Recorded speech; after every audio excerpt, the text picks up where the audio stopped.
Welcome to the podcast, Let the Prophet Speak.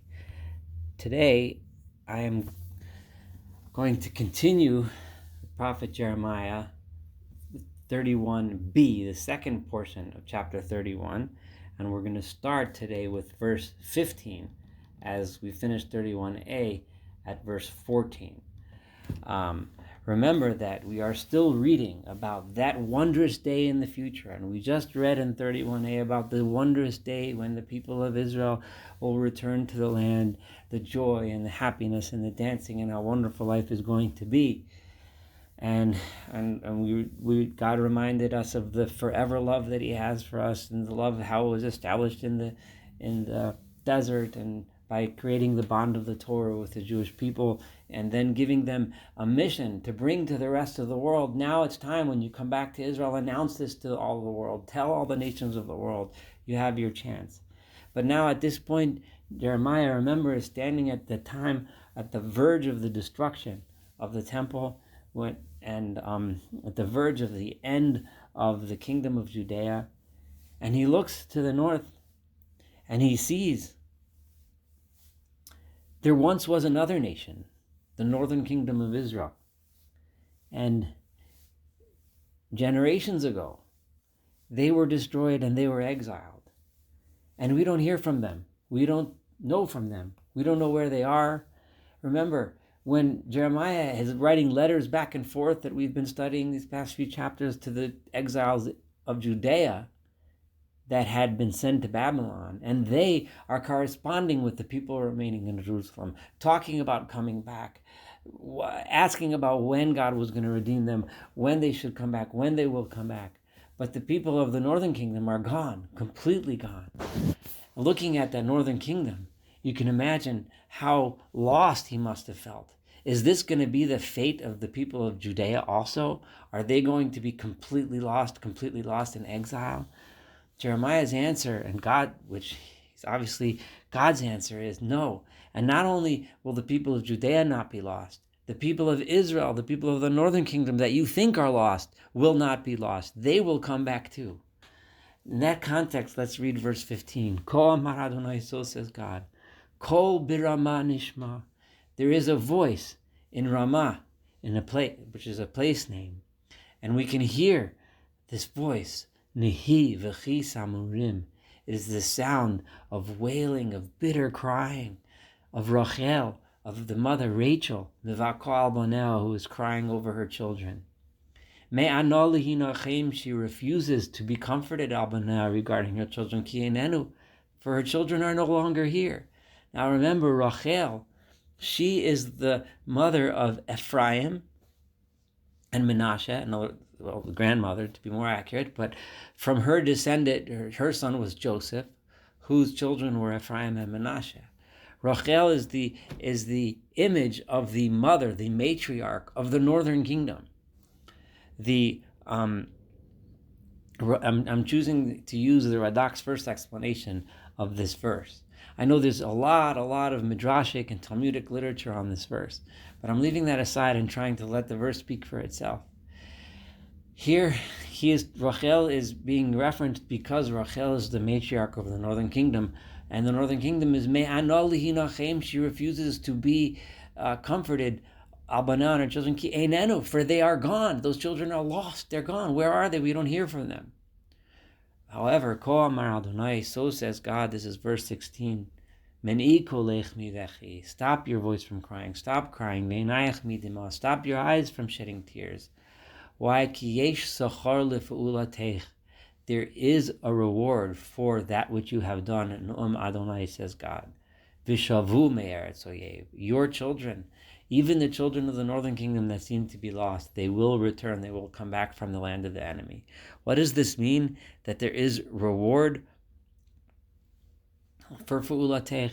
I know there's a lot of midrashic and Talmudic literature, but the commentaries on the verse explain that just the simple meaning of the word is that there will be reward. We know that even the northern kingdom, the people that are in exile, that were punished, it's true that they were punished for their sins, and it's true that they deserve the punishment. But within their exiles, those that remain connected, those that remain attached to God throughout the exile, throughout the suffering, there is reward for that. They will come back. There is reward for all of the good deeds that they have done. I didn't give up on them completely, as God promised us so much. Remember what we discussed in the last podcast, that love is a bond forever. Yes, there was a time of punishment, but that doesn't mean that the love was ever gone. This is verse 17. There is hope for your end. There is hope for your future. No, Madonai, says God. There is hope for you. Yes, you're in exile, but you can still come to me. You can still repent. You can still turn to me. You can still be truthful. You can still be honest. You can still be just. You can still spread the message of God. And those of you that do in exile, yesh sachar lefulatech, there is reward for that. And you will come back, v'shavu vanim legvulam, and the children will return to their boundaries, to their place. Shamoa shamati Ephraim misnodein. I heard Ephraim crying, and I heard Ephraim in their exile. I'm trying to think of a better word than crying, but I see lamenting. Yisartani voyivoser. What are they crying when they're out there in the exile? They are saying, yes, God, you punished me. You sent me into exile. Voyivoser, I have accepted this punishment. I am now punished. I'm done. Save me, take me back. I hear your cries, God says to the people of Ephraim. Again, referencing, remember, the northern kingdom here. Ke'egel olumad. When I was sent out here, I was like a calf that hasn't yet been trained to work. I haven't, no yoke has been put on me. No plow has been attached to me. I haven't been trained to work, so I was wandering aimlessly. But now Hashiveni, now they are telling me, the people of the northern kingdom that are in exile, they're saying, Hashiveni, bring me back for Eshuva, and I will come back, Ki ato Adonai Eloi, because you are the Lord my God. Ki acharei shuvi nichamti, because now that I have turned back to you, God, nichamti, I feel so badly about what I have done. I feel remorse for what I have done. I feel awful for how I behaved. I've learned my lesson. And after you, God, have told me and explained to me what I did wrong, safakti al yarech, I strike myself on my thigh like a person that just hits themselves because they're just so upset about how they've behaved. Boshti, I'm embarrassed by my behavior. V'gam nechlamti, and I'm humiliated by how I've acted. Kinasasi charpat neurai, because I have now suffered, I have carried, I bear the disgrace. I've seen that translation of the shame of my childhood, of the shame of what I did when I was young, when I was still in my land, and that you punished me for. And then God responds, Havenya kirli Ephraim. Ephraim, you are a precious child to me. Im yeled shashuim. You are also a child, my child of my delight. This is the image of my grandchild that I love to bounce on my lap. Kimidei dabrivo. Even though it is true that that I punished him, however, when I do speak of him, what do I think? I don't think of the bad. Zachores kirenu od. Whenever I speak of him, it reminds me, it brings back the wonderful memories of the old days. Al-Kain, therefore, God says, Hamu me'ai lo, my heart, me'ai literally means my innards. My innards, or my heart, pines for him. Rachem arachamenu. I will have mercy upon him. I will accept him back with mercy. No'om Adonai, so says God. This is it is remarkable that Yirmiyahu here writes this about the northern kingdom. Remember, the northern kingdom had basically disappeared by now. The people are scattered all across the land. The people are gone. For what we know, the connections between those exiles and the people of Israel are certainly not spoken about in the Bible very much at all, and they must not have been that significant.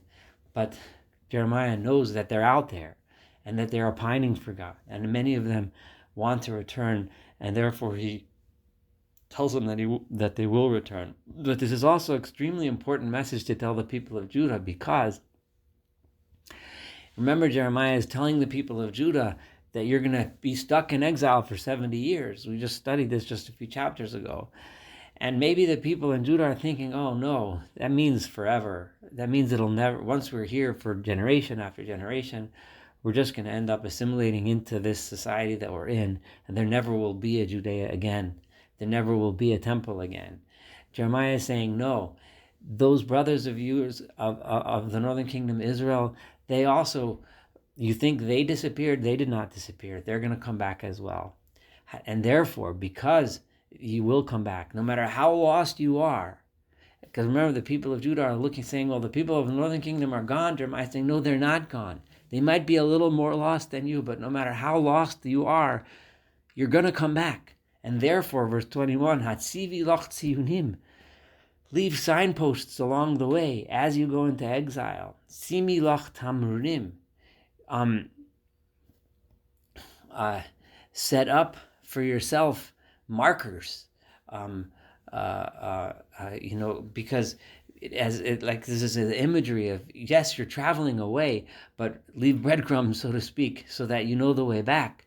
Shisi libech, keep this in your heart, keep this in your mind. Remember the path that you're taking. La mesila derech halach. Remember the path that you're taking, because you're just like you're taking it now in one direction. Shuvi betulat Yisrael. You, the beautiful maiden Israel, you are going to return on that same path in the direction the other way. Shuvi el arayach ele. You are going to return to these cities that you see before you. And then verse 22, and we're going to complete this portion with verse 22. Ad matai titchamokin. And how long will it be that you will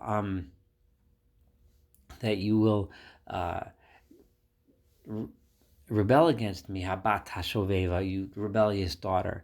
How long will it be that you are not going to turn to me? This is so important, this verse, because it is telling us that this day of redemption will come in the future, but it will come, as we've seen so many times, when the people finally realize that they shouldn't be turning to the people around them for help. Remember, we just had this in verse 30, but when they finally realize that they should be turning to God.